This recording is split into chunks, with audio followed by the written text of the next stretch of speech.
What's up, guys? NFL Talk, November 6th, 2016, second video of the night. We have the Indiana Colts defeating the Green Bay Packers 31-26.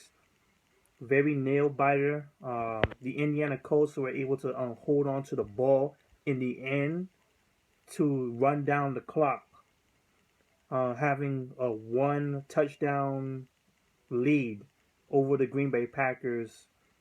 Uh, Andrew Luck was able to connect with T.Y. Hilton, and I think Doyle also getting involved in this stretch to pretty much continue their run long enough for the time to run out, and it was over.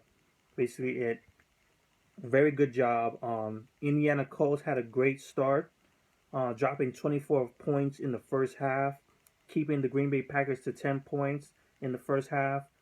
They had good defensive stretch in the second and third quarter, keeping Aaron Rodgers out of the end zone. The Green Bay Packers were only able to make a field goal, 3 points, in the third quarter. And then in the fourth quarter, that's when the Green Bay Packers turned up a notch. And they dropped 13 points on the Indiana Colts and came close of winning if they had a touchdown on it. But Indiana Colts were able to come through. So great job for the Indiana Colts. They're rising up while the Green Bay Packers are falling, which I'll get into in a sec. Andrew Rock, not Andrew Luck. Andrew Luck. Andrew Luck, 23 completions out of 36, 281 yards, a touchdown, and 2 interceptions. The receivers, T.Y. Hilton, 82 yards. Doyle with 61 yards. You got this boy Dante Moncrief, 55 yards and a touchdown.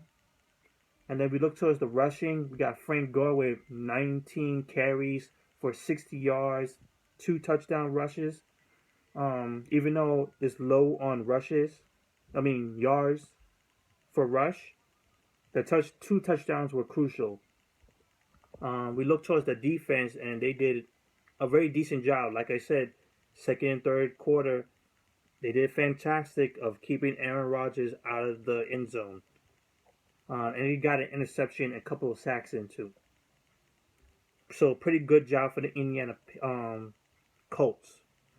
So we have the Green Bay Packers. Aaron Rodgers, 26 out of 43 completions, 297 yards, 3 touchdown passes, and an interception. So he had a fantastic job. Just that it just couldn't deliver fast enough for a comeback. We look at the receivers. You got this boy, Jordy Nelson, 7 receptions, 94 yards, and a touchdown. And you got this boy, Richard Rodgers, 64 yards. Devontae Adams, 41 yards and a touchdown.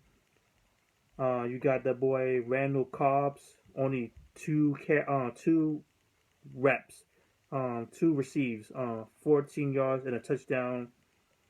And then we look towards the rushing. We got multiple people.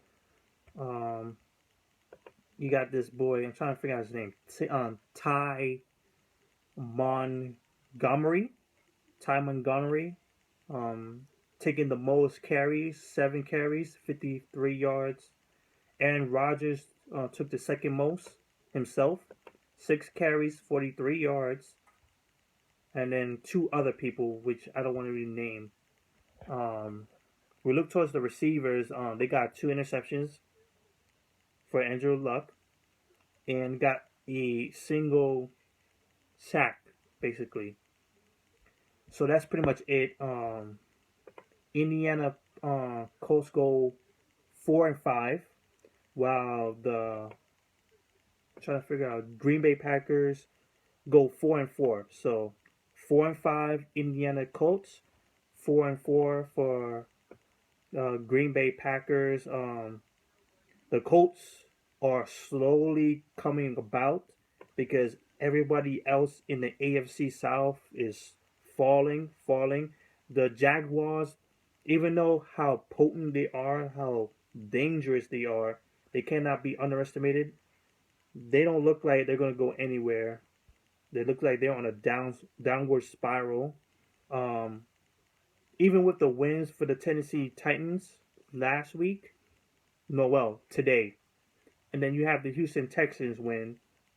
Um, it is not over yet for the AFC South. The Indiana Colts looking like they're going to have a huge comeback.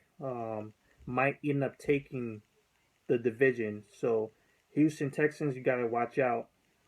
Indiana Colts are starting to build momentum.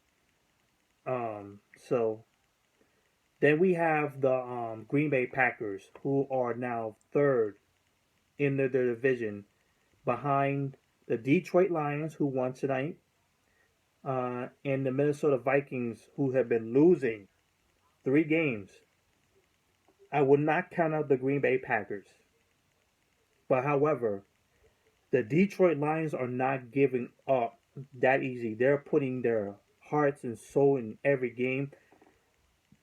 So they're basically saying that they're going to give you this work before you take it. They're telling that to every team. They're like, you're going to be bleeding after you come out this game. So the Detroit Lions is going to be a huge threat. The Minnesota Vikings are lacking in the offensive side. What's his name? Sam Bradford is not delivering the goods. The running game is poor ever since Aaron Patterson went down. It's been poor. They pretty much lost their identity in the offense. I was thinking, like in the early part of the season, Sam Bradford has switched it up and pretty much turned it into a passing game instead of a running game. But it looks like the passing game is starting to fail. And with no really much of a running game, who knows what's going to happen to this Minnesota Vikings, because they're losing badly, and they were looking like they were going to be untouchable with that defense, and that defense is still strong. That defense is still strong. However, it's not pulling well with the offense failing all the time. And then you have the Detroit Lions, who are practically right on your back. It's like they're just one tap away. Say, yo, I'm going to pass you right now, boy. We're right next to you, boy. And then you have the Green Bay Packers not far off. However, the Green Bay Packers are going to have to do a lot of work to do, because it's really looking bad for them. Two losses in a row now. So that's pretty much it for this video. I believe the next video will be the Oakland Raiders versus the Denver Broncos for a football video. I'll be also putting up an NBA video next. So, peace out, guys. Once again, Colts win against the Green Bay Packers, 31-26. Peace.